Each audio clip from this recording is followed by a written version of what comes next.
Alright, YouTube, it's the Shadow King, King Nazru, here with a review of Rosario Vampire 2, Chapter 6. Skune breaks through the dungeon, with Mocha shouting at him to come back, but it's to no avail since he's been taken over by the vampire blood. The newspaper club girls start asking where Skune is. The girls then realize that the face dealer won't talk willingly, and they have to beat the answers out of him. The face dealer says his race naturally sucks at fighting, so to compensate, he learned different fighting styles from human fighters and is now a master of all fighting styles. So, he's Batman? Okay, he's Batman.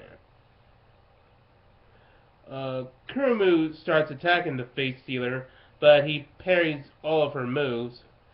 And the face dealer reveals that his race is called the Doppelganger. Duh. And he says he can copy anything, including the attributes of strong races, as he changes his appearance to Kurumu's and transforms into a succubus. So it's a man that changed into a woman. No, I should skip that joke. I'm already in enough trouble with those kind of people. Anyway, the face dealer tries to attack Kurumu, but is, however, paused by his own perversion, as he enjoys his first time transforming into a woman and Kurumu's voluptuous body. You are making it really hard for me not to make that joke. Anyway, Kurumu gets pissed as she tries to attack the face stealer, but the face stealer easily evades her, as he says he'll replace Kurumu for the sake of overcoming his gynophobia. Before he can finish off Kurumu, Mizore saves her by freezing his arm,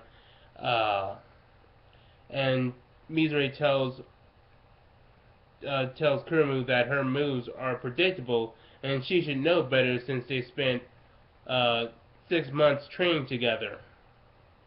The face stealer is impressed by Mizore's ice powers and wants them.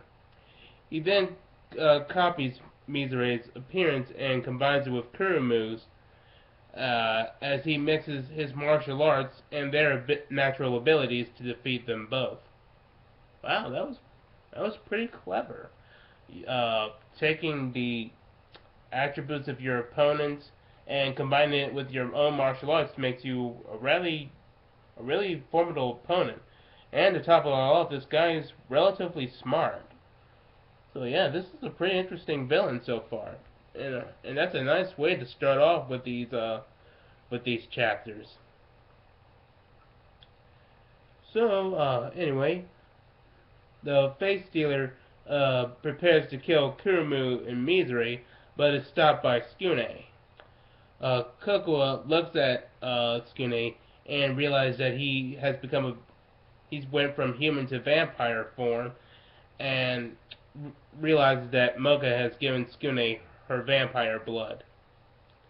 The face dealer figures Skune must defeat Kamochi, aka the street slasher, but isn't threatened because he suspects Skune is an amateur when it comes to fighting. However, the face dealer learns he underestimated Skune's speed in vampire form, but he still confirms his punches are amateurish and predictable. The face dealer prepares to counter, but Skune is still more powerful than the face dealer and lands a hard punch on him and sends him flying. He says that Skune was able to do this because his power is still growing, and at his current rate it allowed him to break through his defense. Then we see Skune turning into a ghoul and comes after the face dealer relentlessly. Ruby and Yukari try to come up with a plan to make Skune human again, before he remains a ghoul permanently.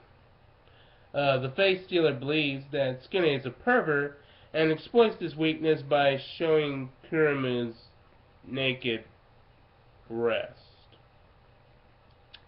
And shamefully, it actually works and stops him. But it also stops him too. Now, granted that this move was really perverted, it's still pretty clever using what he learned about his opponent simply by touching him and experience his interaction with the other girls. And it was a bit of a comedic, poetic justice to see that the tactic backfired upon him as well.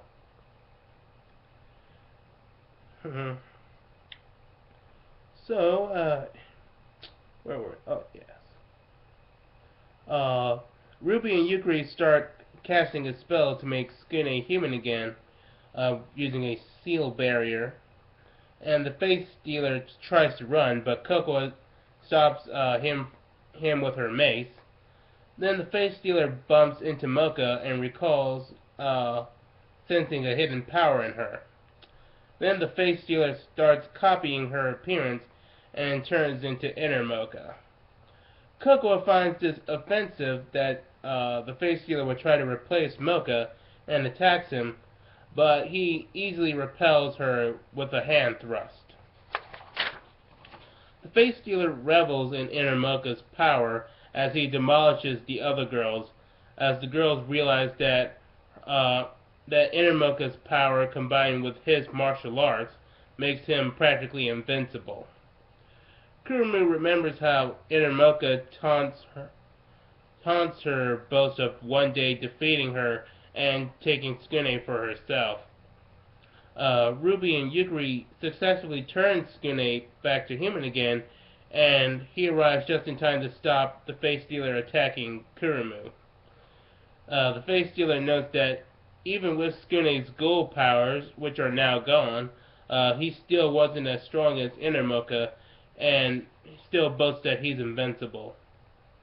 The face stealer tries to attack, but is paralyzed as Skune used Mocha's rosary to stop him. And Kurumu and Mizore used their combination move, which they intended for inner Mocha.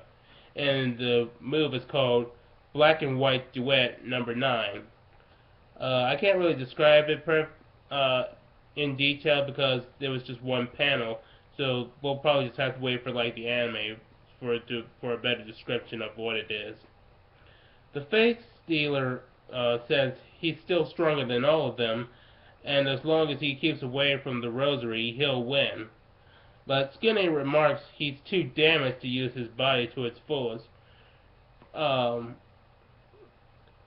then suddenly, inner Mocha arrives and taunts the doppelganger on how they're supposed to be infamous for whenever you meet a doppelganger, you're dead.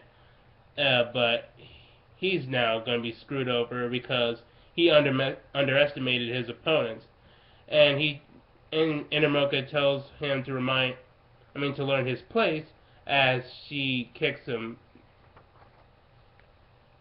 This was a pretty nice set of 2 chapters. I really liked the face stealer as he was a well-rounded fighter and knew how to use his enemy's tactics and abilities to his advantage. And I also liked how completely brutal these chapters were getting. So next time we'll head into Chapter 7 and see where we go from there.